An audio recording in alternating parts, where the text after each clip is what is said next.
everybody. Welcome to Scott Fox After 9.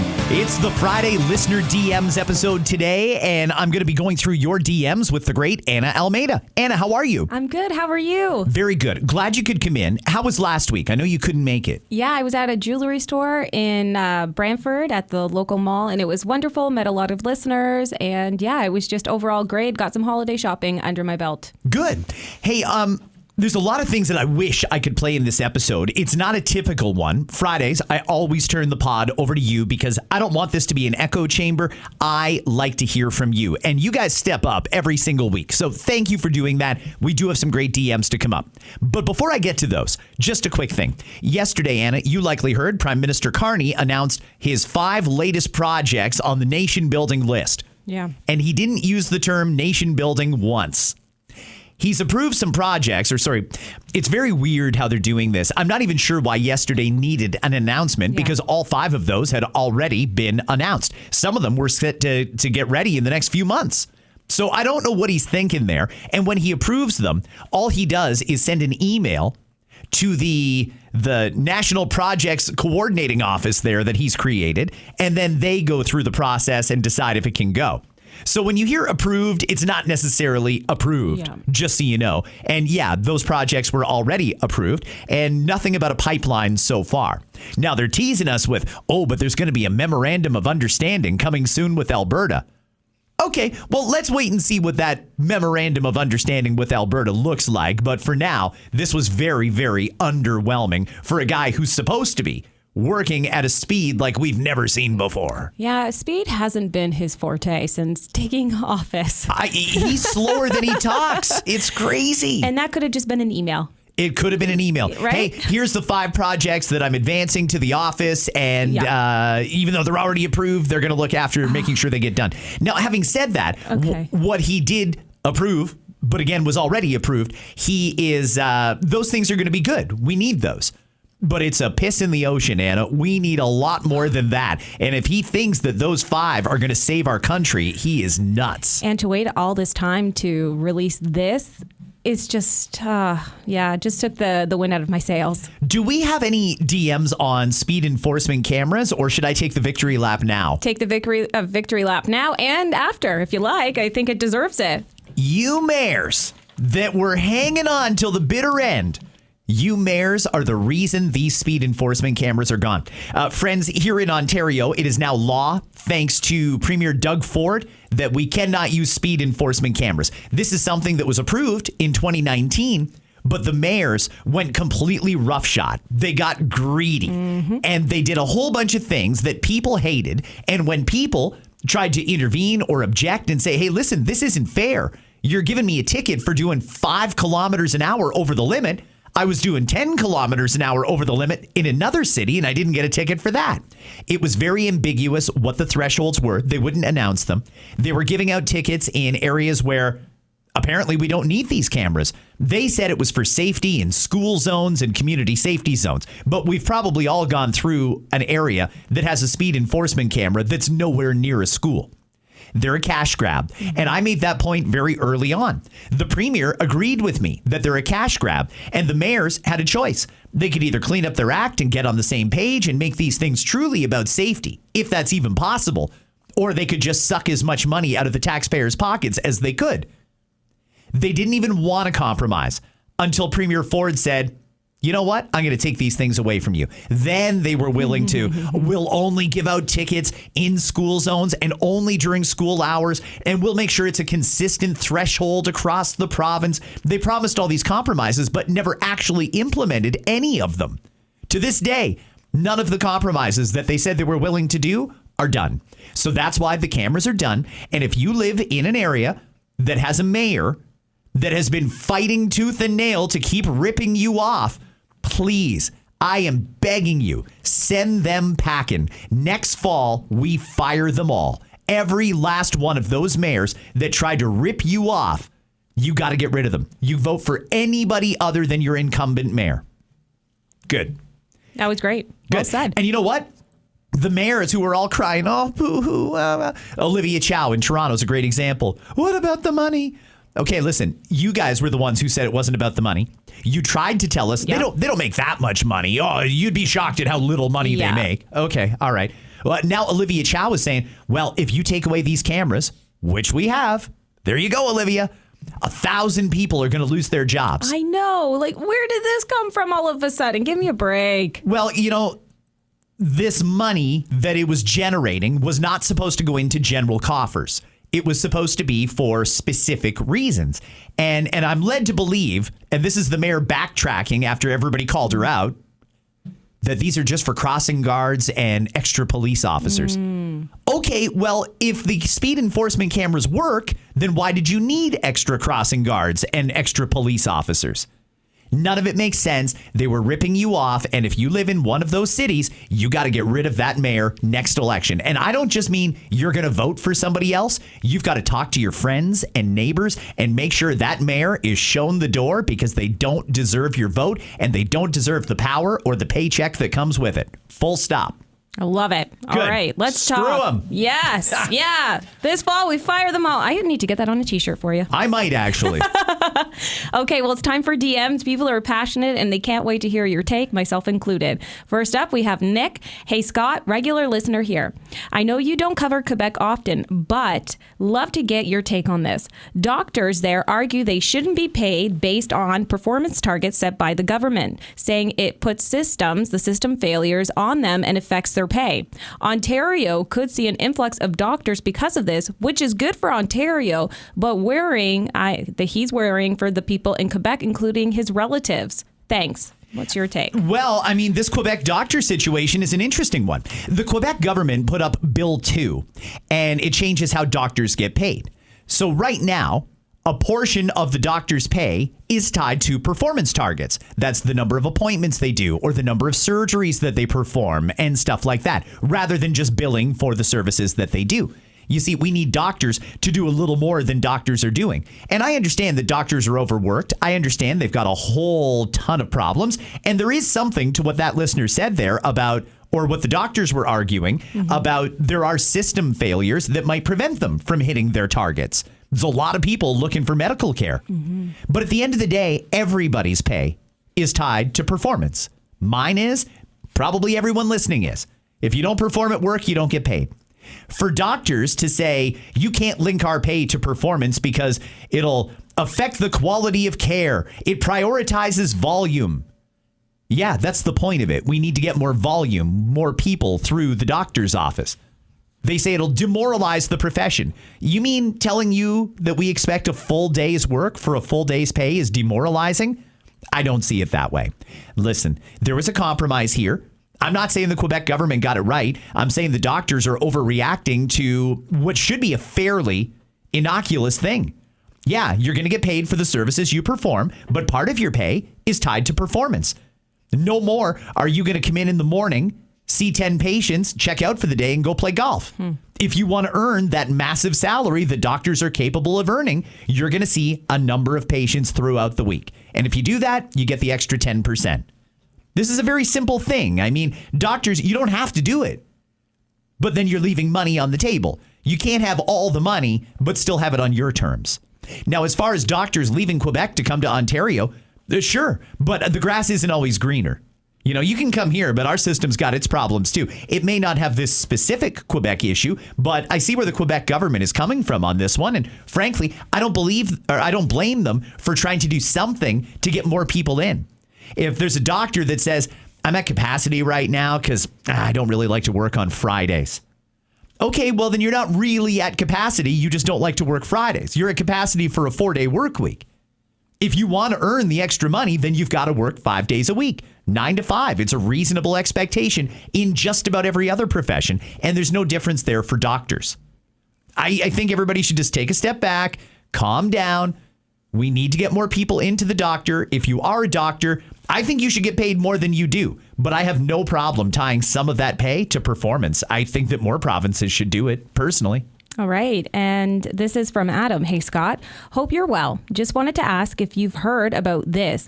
Can Max Medical Imaging, fast MRI scans for Canadians. I assumed it was an American company advertising a Buffalo clinic on Canadian radio, but it's actually Canadian owned, and they've opened another location across the border. Yeah. It's sad that it's come to this. Yeah. Our once world-class healthcare system has fallen so far that we now have to go to another country to get things done. I think you're right. Canadians are ready for a semi-private system, not because we want it, but because we need it. You're absolutely right. That was Adam, you said? Yes, Adam. Adam, thanks a lot for that message. I appreciate that. And it's a good conversation that I find way too many people are uncomfortable having. I'm a big advocate for a semi-private system in that all of the healthcare services that we get are provided by private companies. Just like your doctor's office is now, just like the walk-in clinic is now. Those are privately owned. That's a private business. That doctor pays rent on their office. They pay their staff and they take off the deductions. It's a small business. Your doctor's office is private. The walk-in clinic is private. When it comes to hospital care, though, that's public. It's run by the government. And if you're a longtime listener, you probably know. I unapologetically believe that government is incompetent when it comes to running an efficient business. I think that we could get so much better a result if everything was privatized. And you know what? If hospitals are owned by private corporations, so be it. They want to make money, which means they're going to prioritize care. They're going to do what they have to do to make you want to come to their hospital instead of the competition. There's a lot of reasons that this system would work, a semi-private system. Now, because publicly, that'll still pay for it. Nobody is going to have to pay out of pocket for any services. Although even now, there's a lot of services that you pay for out of pocket. Imagine you're sick or you are injured and somebody needs to call an ambulance for you. You know how much the bill is for an ambulance ride? Yeah. 2 kilometers to a hospital? It's insanity. We've got to do better. If there is a Canadian clinic, and I know the one he's talking about, I've heard the ads myself. This is a Canadian clinic that is getting around the rules by setting up in Buffalo, Western New York. I think it's brilliant. Anybody who is in from Toronto right down to Niagara, from London around to Niagara, you should go there. Because at the end of the day, if you need an MRI, do you really want to wait for our awful system here in Ontario to get it? Or would you rather pay maybe $100 out of pocket and have the results the same day in Buffalo?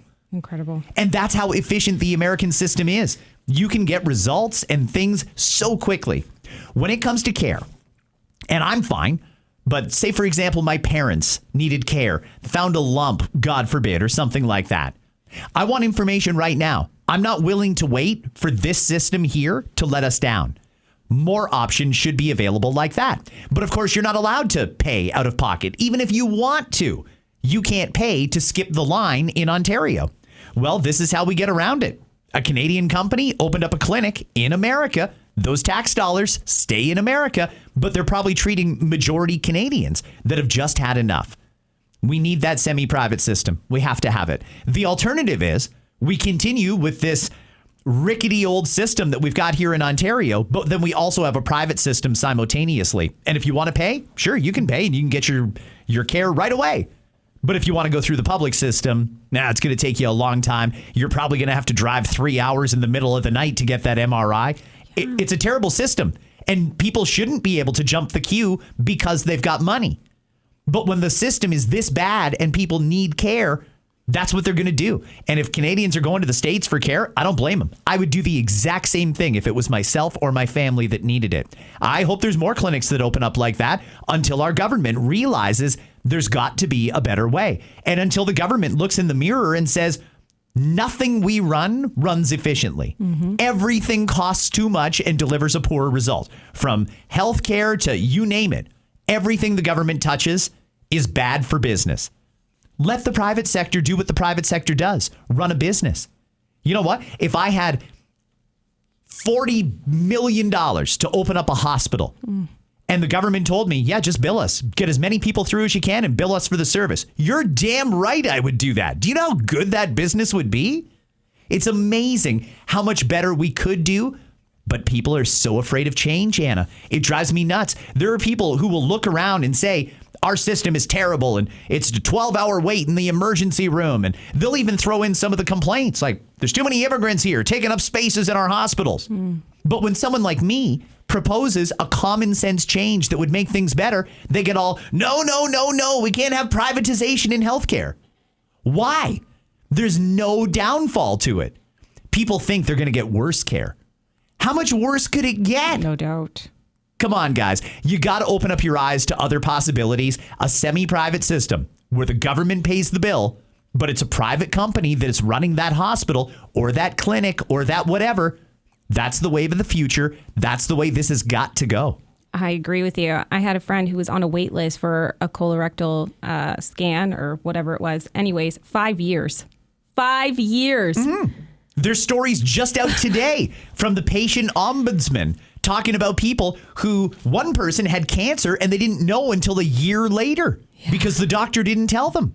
You know, there are so many examples. People are actually dying because the system is so bad.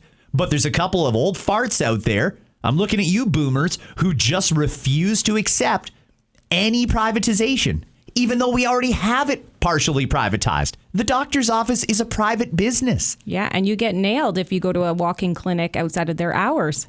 So, I mean, listen, we got to make some progress here. That is the better way. And, you know, if it was your family that needed care, I'm sure you'd be fully in favor of this. And if you had the money, you would pay the money to skip the line. I'm not proposing anyone be able to skip the line because of their money, but there needs to be privatization. Great points.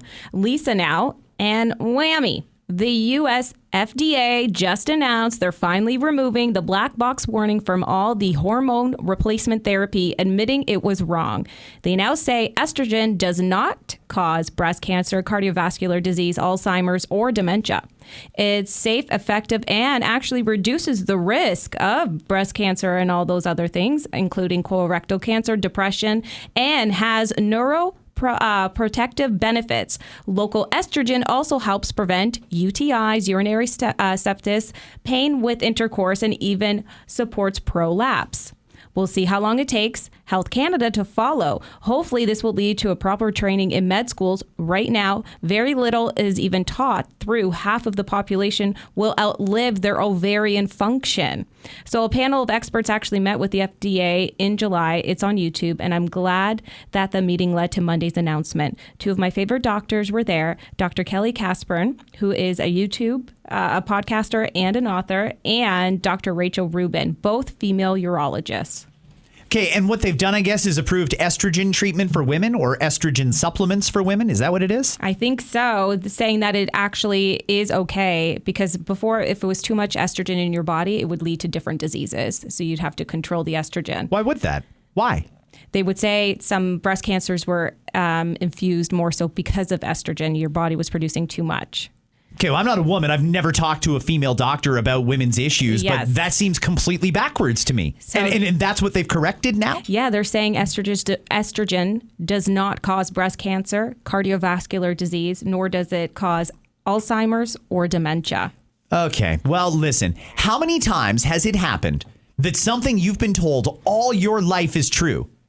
One day you wake up and realize, oh, wait, that's not true. I've been lied to my entire life. I hope when that happens, you feel the sense of betrayal from the establishment, because it happens way too often. How many times when you were growing up, Anna, were you warned, don't eat too much salt? Oh, my God, salt is a killer. Salt is the worst. Oh, it'll clog your arteries and kill your heart. No, as it turns out, that's completely the opposite advice that they should be giving. Salt is actually very, very good for you. And if you take in too much, you just pee it out. Sugar is what's actually terrible for you. Yeah. That's what's I was going to say sugar fuels cancer, and I believe it. I've heard it from a number of sources, but I really shouldn't give out medical advice on the pod, so I'm not going to say that. But I'm saying a lot of the medical advice that we've been given has been dead wrong, like the exact opposite of what we should be doing. So now they're saying estrogen treatments for women are appropriate. That makes perfect sense. As women go through the perimenopause phase, that's because of a lack of estrogen. Yeah, that's your body changing because it's not getting enough of it. Why on earth would they say don't add more? Wow, I don't understand that. I don't know that, but I think I'm glad that it got corrected and people now know. People should look into it. Don't just take the advice of this pod. But either way, if they finally fixed it, good. But how many people suffered unnecessarily because of bad advice that came from doctors. And if you want to see more too, as like Lisa said, the panel of experts, they met with the FDA in July, and it is on YouTube, and it's about hormone replacement therapy. Hormone replacement therapy. Just in case you wanted to see that. Look it up if you're interested. And who are the doctors so they can search that? Yes. So it's Dr. Rachel Rubin and Dr. Kelly Caspern, and they're both female urologists. Good. All right, ladies, sounds like that's something you should probably watch. Yeah. All right, next up we have Stu. Scott. Canada approved 5 million visitor visas without criminal background checks. I think the problem is much bigger than we realize. Please talk about this. It's the only way to punish our government and expose them for what they are doing to us. They must be held accountable. Sometimes, Anna, I feel like it's futile because I know that the people who listen to this podcast are well educated now.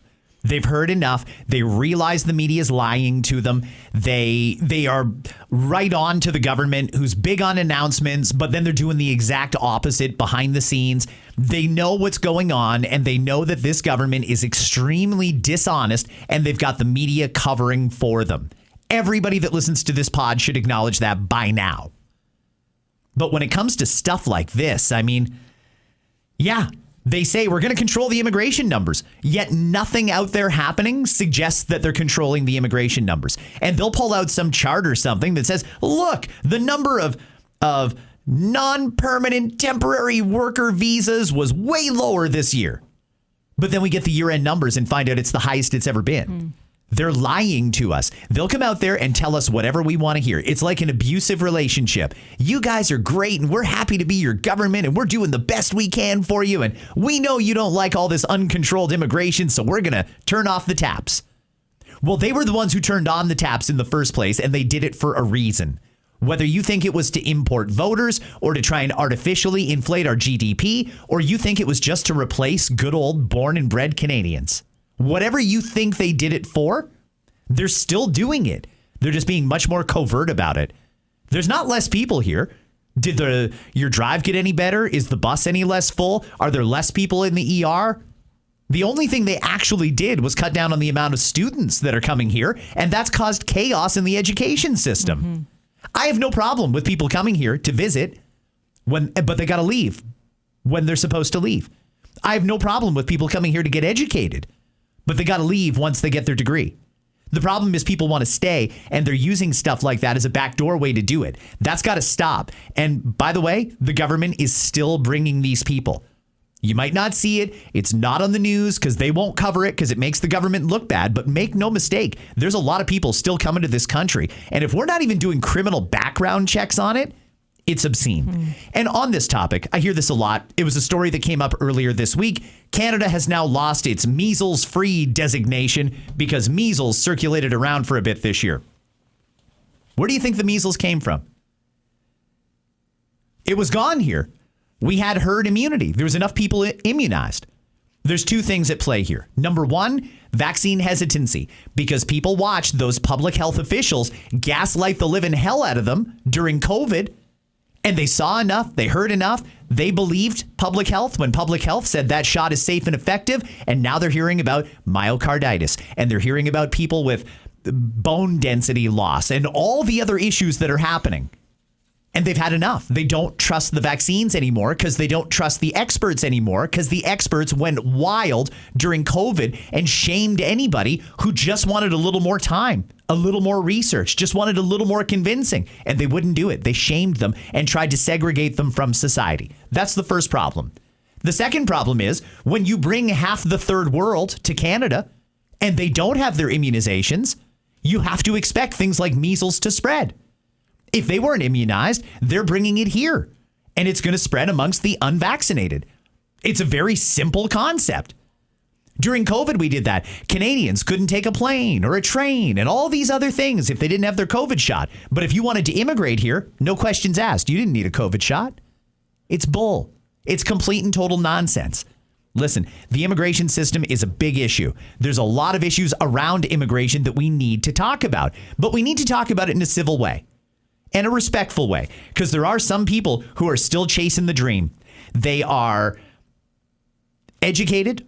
They are in a position to succeed. They want a better life for their family. And I think about my grandparents. Anna, I think about your parents. I think about my in-laws. I think about all the people that came to North America, Canada, or the USA looking for a better life.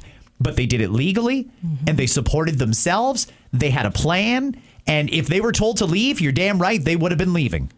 Not these people that have an expectation that we're just going to give them free health care and government money and put them up in hotels and take care of them for the rest of their lives. That's what's got to stop, because it is completely draining our resources. And now people are getting sick because of it. And we lost our measles vaccination status. It's nonsense. It's got to stop. And keeping with even just the family connections here. Hey, this is from M. Hey, Scott, great podcast on the universal basic income. Thank you. It's kind of scary. My dad came here in 81 and me and my mom came in 84 to escape communism from Poland, and to see it slowly happening here. It's just, yeah. It's happening. I don't know what it's going to take to get people to understand that this is what's going on behind us. The government is rolling out absolutely everything they can and sparing no expense to do it, to make people completely reliant on government. You're reliant on government for your money. That's what universal basic income will do. You'll be reliant on them for your food. You'll be reliant on them for your dental care, for your health care, for your everything. And that's how it begins. It's textbook. And Canadians can't see it because they think, oh, that could never happen here. It's happening here. You've got to see it. You've got to understand that. It's happening. Now, I don't necessarily think that universal basic income is a bad idea. I'll just say it. There's a lot of Canadians who, through no fault of their own, are in a real terrible circumstance. They've lost their home. They're suffering from addiction issues. Maybe they got caught up in some crime just trying to put food on the table. There's any number of stories for it. And I believe no Canadian left behind. I think if you are here, you're a Canadian citizen, and you're entitled to access our social safety net, I think the social safety net should provide what you need. But temporarily. It's a hand up, not a hand out. And if we need to give you a place to stay, and we need to give you some welfare checks for a couple of months, or whatever it is that you need, addiction recovery treatment, whatever, sure, we're absolutely going to do that. But it's got to be going somewhere. You've got to be getting ready to get back into the workforce and contributing to society, and again, becoming a taxpayer. What universal basic income is, it's just a guarantee that whether you work or don't, you will get X number of dollars. And if they say the universal basic income is going to be $2,000 a month, they've determined that someone can live off of $2,000 a month. Then whether you try to find a job or don't, you'll get $2,000. Whether you are, you name it, maybe you're very, very wealthy and retired, just sitting at home, they're still going to send you the money. It's wrong. And that's, by the way, forever. That's what the universal basic income is. It doesn't incentivize working. It incentivizes being lazy. And by the way, back to my other point about communism slowly creeping in. For now, it'll just be, here's your $2,000 a month. Just enjoy your money. You don't have to work. Stay on the couch all day. Watch Netflix. Do whatever you want. No matter what, you're going to get $2,000 a month from the government, just like on CERB. CERB was a very interesting thing because that was the pretext for universal basic income. Well, eventually, it's going to evolve, and it'll go from, just sit on the couch, do whatever you want, take the $2,000, to, if you're on this program, there's going to be some expectations of you. And you're going to wake up one day, I don't know, picking tobacco on a farm somewhere because that's the job that you've been assigned by the government regime. I think we should reject universal basic income, but I think we should certainly do better at providing for people who need the help, whether it's disability benefits, child benefits, welfare, you name it. We can do better, and that should pay a living wage while you need it. But while you're getting it, you've got to show what you're doing to get off of it. That's a very simple expectation, and that's the way it always used to be. It's a hand up, not a handout. Universal basic income, they want to get everybody hooked on it as quickly as they can, because once you're hooked on it and you need it and you rely on it, then they can come to you and say, you like this? Well, now you're going to do that to keep getting it. This is just the beginning, guys. Trust me, that's where this is going. You've got to see it and you've got to resist it. Let's do better for people who need help, but we do not and cannot afford to do UBI right now. And Em sees it. Em sees it as well. She Scott. sees it. A lot of people do. Em sees it as well. She Scott. sees it. A lot of people do. And if you have these conversations like you and I are having right now, Anna, if you have these with family and friends and colleagues, we should be able to talk it out. This is a very Canadian issue. We don't want anyone to suffer and to be homeless and stuff like that. But is the solution just in all perpetuity giving them $2,000 a month? Is the solution making people like you, Anna, and people like me that have a job and pay taxes, is it our job to take care of the people who don't want to work? Forget the people who can't. The ones who don't want to, that are just content to take their $2,000 a month. No. Hell no. How long until you say, you know what, screw this, I'm not working either. And then maybe I'll say, I'm not working either. I'm not paying for somebody else to stay home. And then before you know it, the whole country's on it. And then you're asking, well, Scott, the government couldn't afford to pay the whole country. You watch how quickly they'll do it. You watch, they'll get the money. They'll print it if they have to. And who cares if inflation goes up? They don't care. They're never going to pay back this money anyway.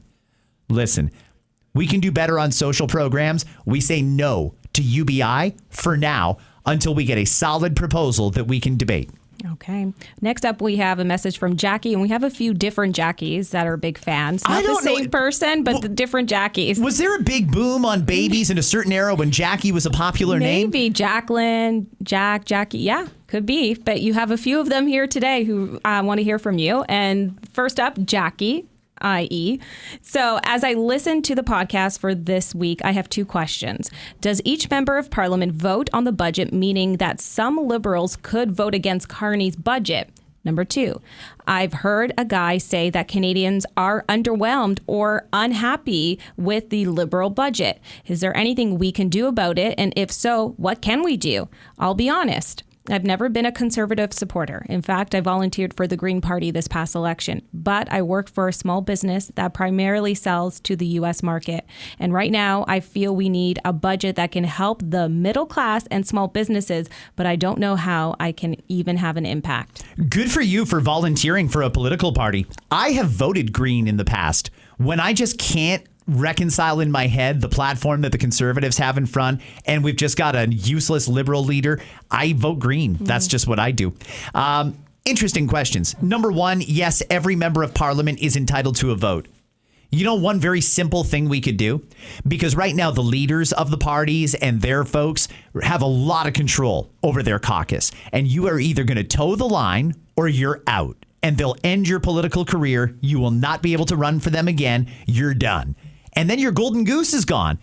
Being a member of parliament's a great job. It's over $200,000. Some of them are making over $300,000. It's a great gig. And if you do it for, I think it's 6 years or 8 years, you get a lifetime pension at that amount. It's insanity. It's great. All you have to do is get elected for a couple of terms. But you have to be completely beholden to the leader. I think this country would be 100 times better if it was mandatory that every vote in parliament was a secret ballot. Ooh. Right now, we are getting ready for a budget vote next week. Every member is going to stand up in the House and say if they're a yay or a nay on supporting the vote. The Liberals can plainly see if any Liberals don't like the budget or vote against it. Same with the Conservatives.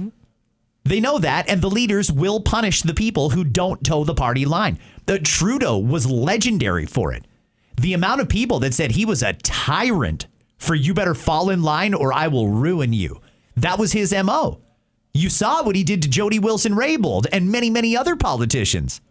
That's what leaders of these political parties do. Is it leadership? No. It's terrorism, really. I mean, the way they taunt these poor members of parliament. I would like to think that all of our members of parliament are thinking about their local constituents. They could think about their local constituents if it was a secret ballot. I'd be willing to bet this budget wouldn't even come close to passing if it was a secret ballot. These Liberals are very liberal on television and when they have to go out and give a speech. But at the end of the day, they're people and they're not stupid. And by the way, common sense is common sense. You can't argue with common sense because it's the right answer. It's common sense.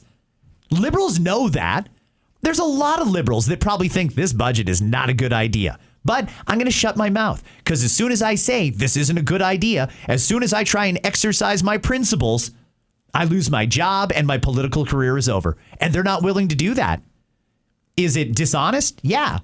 Is there any integrity there? No, none. We should have secret ballots in Parliament. And if we did, there's not a chance that budget would pass. Now, she also points out here, there's a lot of people who say they're not happy with the budget. This is true. What can you do about it? You've got to make it known in whatever way that you can.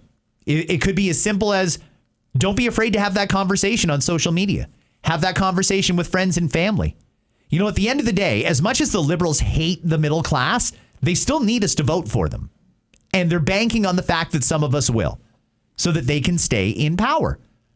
Once you let it be known that this is the straw that broke the camel's back, this is the one that means I'm no longer voting Liberal. Once you make it known that because of this budget and the generational debt that it's going to pass on to your grandkids, you're not supporting it. Then Liberals will start to have second thoughts. And by the way, if you can get that message to your member of Parliament, it does make it up to the party leadership. Never to Carney, but the people around him will know, and the House leader will know that, hey, in whatever riding, in the riding of Hamilton South, it's a lot of people pissed off about this budget, and we're going to have a big problem in that riding if we don't pivot here. If they hear that enough, that's when they make changes. That's when they start to compromise. But if they have no idea that this is going to cost them their jobs, they're just going to ram it through because that's what Carney wants. This budget is bad news. You need to make it known. Don't be afraid to say it. You'll be surprised at how many people agree with you. This budget is a bad idea. But if everybody just shuts up and hopes for the best, nothing's going to get done. Phone your member of Parliament. If you have a Conservative member of Parliament, you probably don't even need to call. They already know you don't like it and they won't be supporting it anyway. But if you live somewhere where you have a new Democrat, Green, or Liberal member of Parliament, tell them, you vote for this budget and I'm out. Don't ask me for donations. Don't knock on my door. Don't count on my vote because I am going firmly to the Conservatives because they have a budget plan that is the opposite of what you guys are doing and actually will put more money in the pockets of the middle class. Let it be known. Be a little more politically active, everybody. You've got to let these pricks know that if they cannot just run roughshod and impose their will on us. Enough.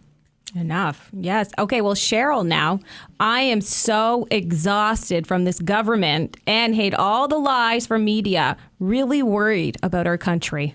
The media is just so bad right now. You know, I watched At Issue last night. That's the CBC Thursday night political panel that Rosemary Barton hosts on the news. Thursday nights during the National. Anna, it was actually infuriating. The whole point of this is that they have these so-called political experts on, Althea Raj and Andrew Coyne and Chantal Hébert, and they discuss the issues, and they're supposed to do it from a fairly middle-of-the-road perspective, and they're supposed to represent all views. You know, that would be the fair thing to do. Put a Conservative up there, put a Liberal up there, put a New Democrat up there, and maybe sprinkle in some Green here and there. That would be nice. That would be fair. That would be balanced. But last night, it was like a full-blown 7-minute infomercial against Pierre Poilievre, talking about how he hasn't learned anything and his party's going to turf him. And they do that to shape people's opinions before your brain shapes your opinion. You've got to stop watching the news, everybody, because there's nothing on it for you. You're not getting informed. You're getting indoctrinated, particularly when they do those panel shows and when they interview people on the street. If they firmly believe that speed enforcement cameras should stay and they want to do a story on that, they're only going to talk to people who want speed enforcement cameras to stay. And what they'll do is they'll interview 4 or 5 people that all want them to stay and one person who doesn't. So you realize, oh, if you don't agree with these speed enforcement cameras, you're very much in the minority.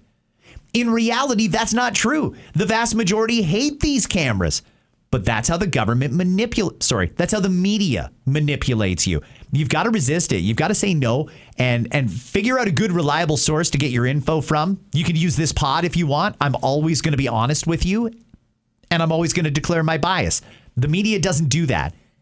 And if you think you're getting informed from the news, I've got news for you. You're not. Well, and keeping with that thought, Jackie, a different Jackie now. Hey, Scott, great pod as per usual. I do wonder, though, what would happen in the mainstream media if Pierre does become prime minister? Would they still focus on everything bad about him, or would they suddenly decide that they're on his side and go after the Liberals? I just don't understand why everyone has so many bad things to say about Pierre when he hasn't been the one destroying our country. I don't get it. Right. But people think it's okay to hate Pierre because the news told them it's okay to hate Pierre. And if you watch the news, you might think everybody hates Pierre. Yeah. When in reality, that's simply not true. The media has an agenda. They're working for someone. And what would happen if Pierre becomes prime minister, I believe was the question. Yeah. The only time I can ever remember the media turning on the Liberals was when the Liberals lost under Paul Martin to Stephen Harper. It was during the sponsorship scandal. And that was the only time I can ever remember the folks at CBC and CTV and all these other mainstream outlets go after the Liberals. They didn't support the Conservatives, though. What is the media going to be like if there's a Poilievre government? Exactly like it is in America. You're going to have the people cheering on a president who's trying to implement an agenda that'll make their lives better, and the media is going to do nothing but try and sling dirt and put out stories to undermine him, and it'll be exactly like Donald Trump gets treated like the media. And by the way, you don't have to like Donald Trump to acknowledge that what the media does to him is unfair coverage. It's completely unfair. CNN is not giving you unbiased news. They're giving you propaganda and hit pieces against Donald Trump. That's all they do. When they do a panel, it's designed to make you like him less. That's their job. That's what they think their job is anyway. The same thing will happen in Canada. So Pierre is being criticized right now by a lot of journalists because when Pierre spoke the other day, he called out the journalists for doing an entire week of nonstop coverage about one member of parliament crossing the floor and completely letting Mark Carney off the hook, barely covering this budget, which is going to be extremely consequential. Pierre tried to call them out for that, and they hate being called out. They do not think anyone should be able to question the integrity of the journalists. That's complete and total nonsense. They should be accountable too, especially when they're influencing people the way they are. Fortunately, their influence is waning because far less people are paying attention to them now. That's good news. I'd love to get that number down to 0 so that people can be truly informed, not indoctrinated by the media.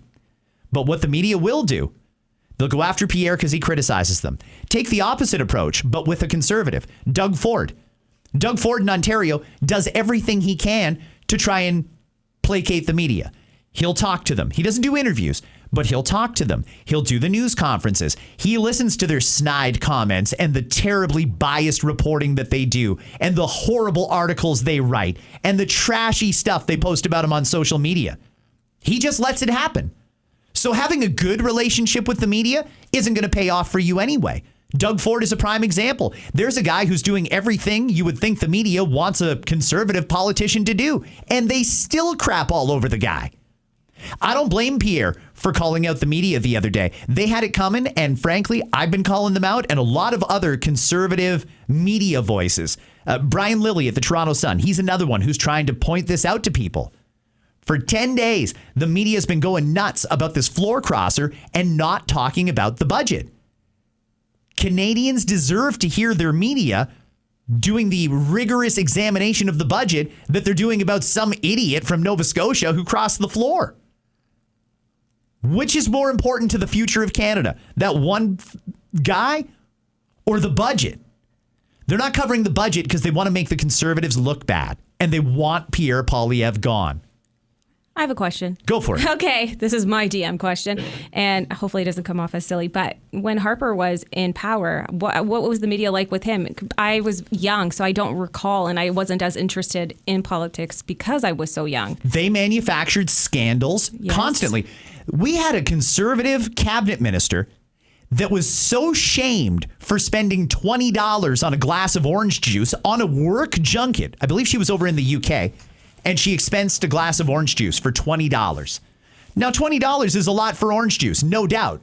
But if that's how much the place charges, that's how much the place charges. And everything got expensed because it was on a work trip. Now, and by the way, that member, her name was Bev Oda, she stepped down over that. Wow. Because the media was so relentlessly pressuring her and calling her out and shaming her for wasting taxpayer money. That exact same media has zero to say about the Liberals wasting our money. You know what? Let me give you a quick example here. What are the Liberals doing that the media is not covering? They just gave $392 million to foreign farmers at the COP30 summit in Brazil. $392 million to foreign farmers, not Canadian farmers. You're not hearing a lot of coverage on that on the mainstream media, are you? It's because they know that Canadians will hate that. They know Canadian farmers will be outraged at that. But that's what they do. We've got a liberal, she was the House leader, I think, for 9 days. 9 days, this girl was the House leader. She racked up $172,000 in personnel expenses, likely working on her campaign, which is not allowed. And by the way, when she spent $172,000 in 9 days on personnel expenses, it was in her own riding because the House wasn't even sitting at the time. Where's the outrage there? Those same reporters that tried to shame Bev Oda for ordering a $20 glass of orange juice at breakfast on a work trip are all of a sudden crickets when the government wastes our money now. Foreign Affairs, 1 month, almost a $70,000 bar bill. Booze.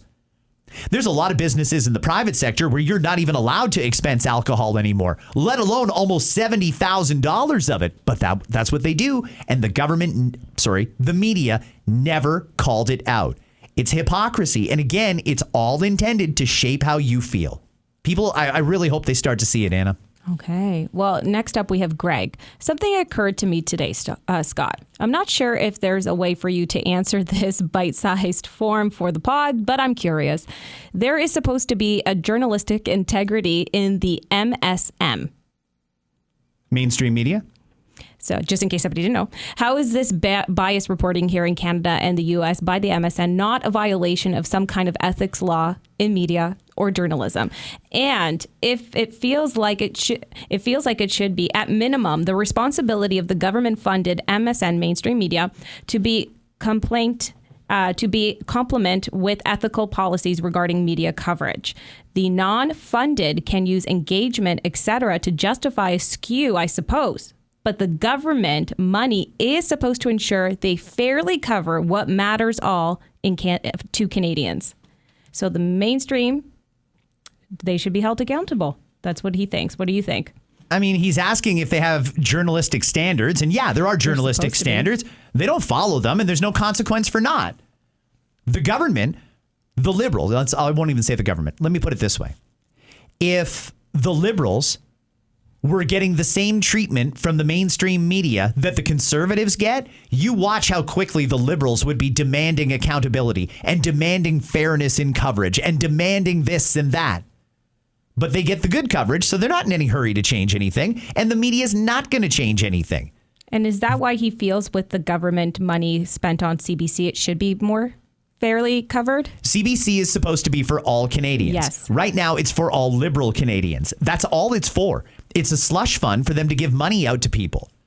We've got to stop this nonsense. If we're paying for the CBC, we should be getting a good product for the CBC, and that means balanced coverage. But they're not interested in that.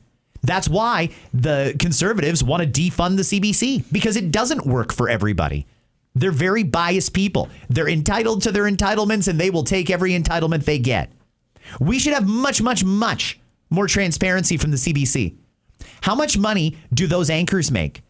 What was Susan Ormiston's travel budget last year? The one who just flies around the world covering climate change stories. How much did we spend on the London Bureau? And how many times did the London Bureau file a report for the National? All fair questions that they will never answer. They will never answer. How much does a producer for the daytime news segment get? And how much did they donate to the Liberal Party of Canada last year? These are fair questions. These are government employees. They're in a position of trust. And frankly, they're violating the trust of Canadians with what they do. We got to defund the CBC, or not even defund them. They've got to pick a lane. They're either private or public, but they can't do both. And if they're going to be public and just rely on public funds, then they need to deliver a much less biased product. They need to be fair. And if they don't want to do that, they want to go private and just live off of ad dollars, fine, go do whatever you want. But you can't take taxpayer money and then lie to the taxpayers. It's interesting. Especially. Okay. All right. So that's from Greg. Thank you, Greg. Scott. And, his name is Scott, and he says, "Hey, Scott, huge fan of the pod since a friend recommended it. I appreciate how you break down what's happening in the country and what it really means for the middle class. But the more I listen, the more I feel like Canada has lost its identity. The Canada I grew up proud of. It was what you saw in the video above. And now we have courts saying poppies are biased and might offend people. What is that? We have courts and democracy because of the men and women who served, and somehow we can't even honor them anymore. Hearing you talk about the budget and the massive debt the Liberals plan to add, I'm losing hope. Hope that my $175,000 household income will be enough. Hope that my daughter will find a good job. Hope that our government will protect the next generation. I'm even afraid she will feel proud. I'm even afraid she won't feel proud to be Canadian the way I once did. I don't know how we got here or how we can get out, but I haven't lost hope completely. Thanks for all that you do. Here's to a better future. That's from Scott to Scott. Thanks, Scott. Yeah, here's to a better future. It doesn't look good, though. And you know what? Part of the reason I ended the pod last Friday the way I did was try and disconnect, try and turn it off. All this stuff is important, but it's not worth sacrificing your mental health. I tried to get that message across because I get the feeling that there's a lot of middle-class Canadians that are on their last straw, that are out of hope, that are just wondering, what the hell am I going to do? They would love to be the way Canada was 10 years ago, 15 years ago, whatever. They want to go back to that. But unfortunately, the Liberals are dead set against it. They're taking us in a real dangerous direction. And in a lot of ways, you can't even recognize the Canada that we grew up in now. Think of what it's going to be like 4 more years from now at the end of Mark Carney's first term. And then if he gets 4 more after that, 20 years of Liberal government, what do you think Canada's going to look like in 2033? Hell, what do you think it's going to look like in 2029? You've seen what they've done for the last 10 years. You see what Mark Carney is doing right now with this budget, these immigration policies, this many people using food banks, affordability issues galore. What do you think it's even going to look like in 2029? This country is getting screwed. I think, no, I'm not going to say that. The 51st state. I actually think that we're going that way. Yeah, well, I do. I mean, I think that all that bluster and stuff about the 51st state and, vote for Carney because he'll stop us from becoming the 51st state. I think we're on a path to that, and I don't think it can be stopped. And I think Mark Carney knows that, and he is just preparing the country to be sold, basically. And it's so scary that $175,000 household is just not enough anymore. It's not. Back in the day, if you had $175,000 of household income, you were rich. Now, I don't even know if you can afford your mortgage payment. That's still not even a single income household. You need 2 people working if one's making $175,000. Yeah. It's not enough. And what a shame. When you think about the promise of Canada, the beauty of Canada, the incredible cultural mosaic that we had going in Canada, and you look at what Trudeau did and what Carney is continuing. Carney was always in this, by the way, just so everybody's clear. I know they tried to cloud the issue in the media during the election. Oh no, Carney's new. He's not Trudeau. For a while he was advising him, but that's about it. No, Carney has been a central figure in the Justin Trudeau government the entire time. And now he's the one who's actually calling the shots. He doesn't even have to go through Trudeau to get done what he wants done. He's just going to do it himself. There's a reason he's the prime minister at this period in Canada's history, and it's not a good reason. If you love the way Canada was, you should not be cheering on what could happen on Tuesday when they vote on that budget. All right. Well, Lindsay writes, hey, Scott, question. Listen to the foreign aid money we spew out. Do we get tax receipts for this? If this is a charitable donation, would we not get one? Any person that does charitable donations over a certain amount of money value gets one. I'm just curious. Not even sure if that's a thing with government.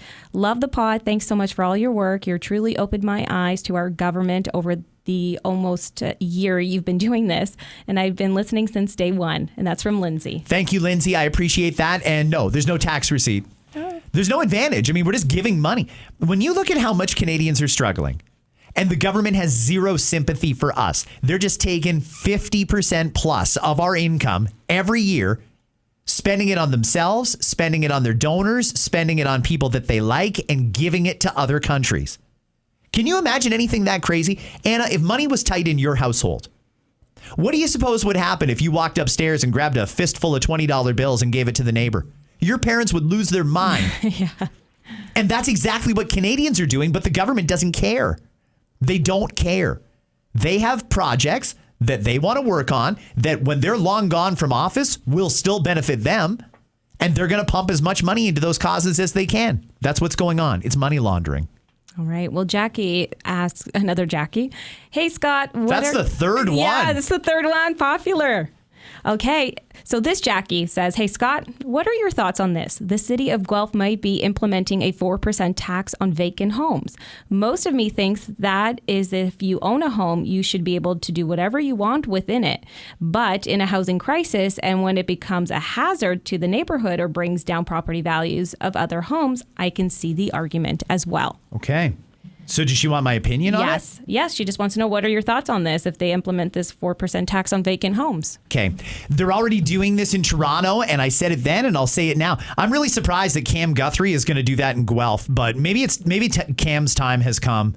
You know, he was right in favor of those speed enforcement cameras. Even after he came on my podcast and debated me about it, he went right back to Guelph and started advocating for cameras again. Signed that letter trying to save him. So maybe Cam's got to go.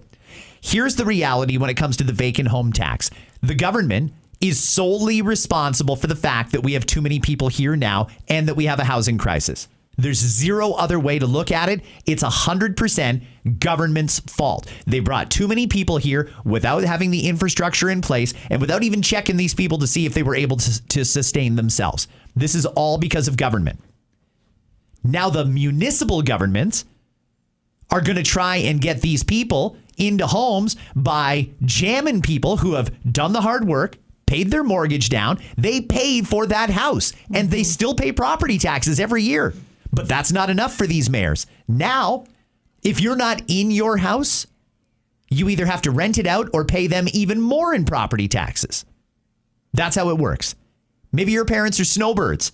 They like to go down to Florida in October and they don't come back till May because they hate the cold. Under this, they would either have to rent out their house while they're in Florida or pay another 4% to the government. BS. It's total BS. What goes on in your home is none of the government's business. You can have it rented out if you want. You can leave it vacant if you want. It's none of the mayor's business. None. For the city, this is one of the grossest examples of government overreach, and it's coming from the cities. Either rent out your home or we're going to tax you if you don't. It's not your job to fix Trudeau's mistake. It's not your job to fix Carney's mistake. If there's too many people here, they should take responsibility for that and solve the problem. Expecting regular people to just rent out their house a couple of months a year to complete and total strangers is nuts. I don't think one single person has benefited with a new home because of this vacant tax. Not one. Somebody on social media asked me about this the other day. Well, Scott, what about all these Chinese people that bought up all the condos in Vancouver and they don't even live in Canada? So be it. They bought it. They can do whatever they want with it. It's their home. Now, if they want to make a little bit of money and they're not going to be using it anyway, sure, they could rent it out. But if they don't want to, that's their choice. They paid for that home and they pay the taxes to live in that city. That's enough. The government trying to tell you what you do and don't do with your home, tax you if you don't do what they want you to do, is overreach, and it's got to stop. If they really, I hadn't heard that about Guelph. If they are doing that in Guelph, can you guys please get rid of that mayor? Because he clearly has got to go if he thinks it's acceptable for him to interject himself into your home. That's nonsense. Okay, and this one is from an anonymous person. Hey, Scott, longtime listener, first-time messenger. Love it. Thanks for the great podcast. I was listening to your episode about schools, and it really hit home. My husband and I are lucky to have our kids in a Montessori private school, and the difference is huge. I was curious what it costs the government per student. From what I found, about 2 million kids attend public school with a $30.3 billion budget, roughly $14,500 per student per year. So our private school costs $1,500 $550 a month for both kids. So about $15,500 a year total for 10 months. Smaller classes, better education, and it's only $1,000 more to send two kids private than it is for the government to educate one kid publicly. That blew my mind and really made me realize how off the system is. You're right about the voucher system. Let people who know what they're doing run the schools. Keep up the great work. Thank you. I hear from people all the time about my proposal for the voucher system, and it's not even my idea. It's been around for decades. The last time it came up is when John Tory was leading the Progressive Conservative Party of Ontario. He didn't win that election, so we don't have a voucher system, but we could and we should. Back to something I said earlier. Governments are terrible at running efficient businesses, schools included. So here's a woman who has two kids attending private school for $15,000 a year. It costs the government $14,500 to educate one kid in a school of 8, 9, 1,200. Mm-hmm. How is that fair? This is what I think we should do. You get a voucher every year. From JK right through until, hey, we could even talk about maybe making it through till second year of college. That would be fine. Would save some of that skills and development controversy, wouldn't it? Mm. So think about this. Every year you get a voucher. It's worth $14,500. It's enough to send your kid to any public or Catholic or Jewish or Muslim or Buddhist school you want.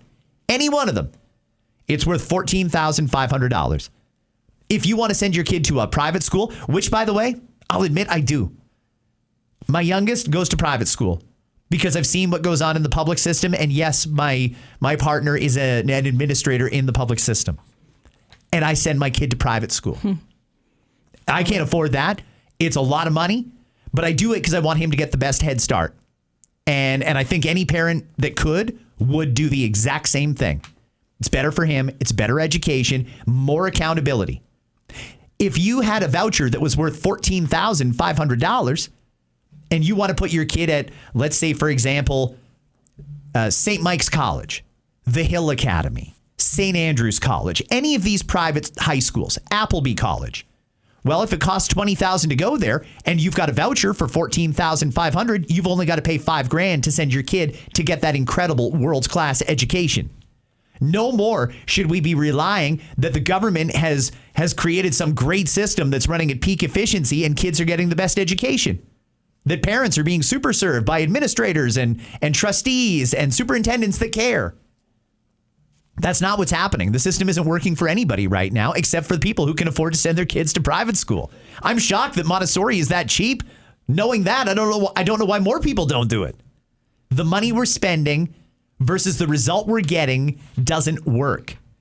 We've got to switch to a new system. It's just got to happen. And it would be so easy to do, too. Well, next up we have Carrie. Well, hello. You know how much I love the pod. Loyal one here. Can we talk about this cloned meat situation that just passed in Canada? What is happening to this country? How is this even allowed, especially here? I'm honestly so scared and feeling helpless. Do you know when this actually comes into effect? Anyways, keep fighting the good fight. We definitely in the better the devil we know era. Thank you always. Yes. And then Leah was also part of this. P.S. We need more. What is Scott smoking? Oh, yeah.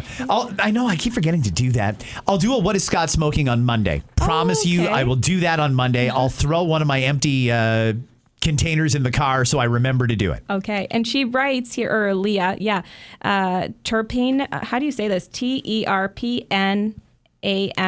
Anyways, it's a particular what Scott smoking. She recommends this, says it's lit and not infused. Okay, thank you. Just so you know. I'll look for that. You'll have to give me that title again, yes. But I'll look for it.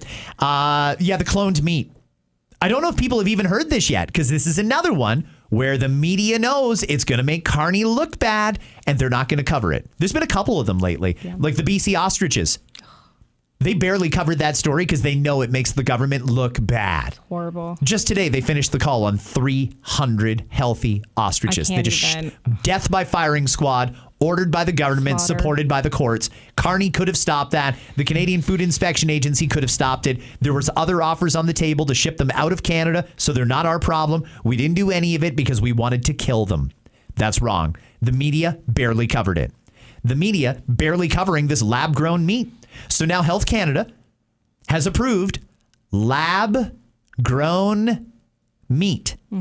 And they've made it so that if it is lab-grown meat, they don't even need to disclose it on the packaging. I know. I read that. It's so alarming. You can go to the grocery store and you're thumbing through all the different cuts of steak they've got, and bam, there's the Wagyu. That's real expensive. Here's the Alberta beef. It's not that great sometimes, but here's the American beef. Here's the New Zealand lamb. Here's this and that. And some of it could have been grown in a lab. Yeah. And they don't even have to tell you it's not real meat. It's a syndicate. It's not even real meat. It's lab grown and cloned, and they don't have to tell us. Why do you think they're doing that, everyone? You know, you've heard me try and lead you in a certain direction of where this government is going and what their real agenda is. Why do you think that they've just passed this rule that we can have lab-grown meat and they don't even need to tell us it's lab-grown meat? It didn't come from a real animal. Why do you think that is? Run through every possibility in your head, and you're going to come back to one conclusion: that these people aren't who they say they are. They don't care about us, and they've got their own agenda. And the mainstream media is covering it up at every turn. Oh, it's disgusting. And the slaughtering of these ostriches, disgusting. Thank you for covering that. Okay, finally. Shocked they didn't throw that on the grocery shelves. Oh, gosh. Well, you never know. Okay, last one, Greg. Hey, Scott, just listening to today's pod, and I feel like many are going to feel like Greg does. I get what you're saying about length, but I want more, Scott, not less. So I vote to keep them between 45 minutes to an hour or longer, not shortened to 30 minutes. Thanks. That's from Greg. All right. Thank you, Greg. I will do my best and take that advice under advisement. Today, you got a longer one, though, because that's how long it took to get through the listener DMs. But I appreciate you listening right to the end. Anna, you're from Waterloo Region. You live in Cambridge. Tomorrow night, I'm going to be at Elements Nightclub in Kitchener for a rare, so rare it's one night only, and this might even be the last club gig I do. Ever? I'm getting too old for this shit, Anna. I loved partying when you were in the DJ booth on the microphone. I was that person. I would go when you were there. And you're not much older than me. So we've been doing this a long time. Certainly have. So tomorrow, one night only, I'm going to be at Elements in Kitchener. If you are free, then hey, come on out. It's $15 at the door. We're going to have a great time. I will probably be on around 11 o'clock, and Saturday night, downtown Kitchener. It's going to be fun. I'm going to leave you now with the sounds of Pat James and The Whole Truth. Hey Now, which we will likely not play tomorrow night. Anna, have a great weekend. Yeah, you too. Thank you. And you, thank you for listening. I appreciate you. I'll see you on Monday. Oh.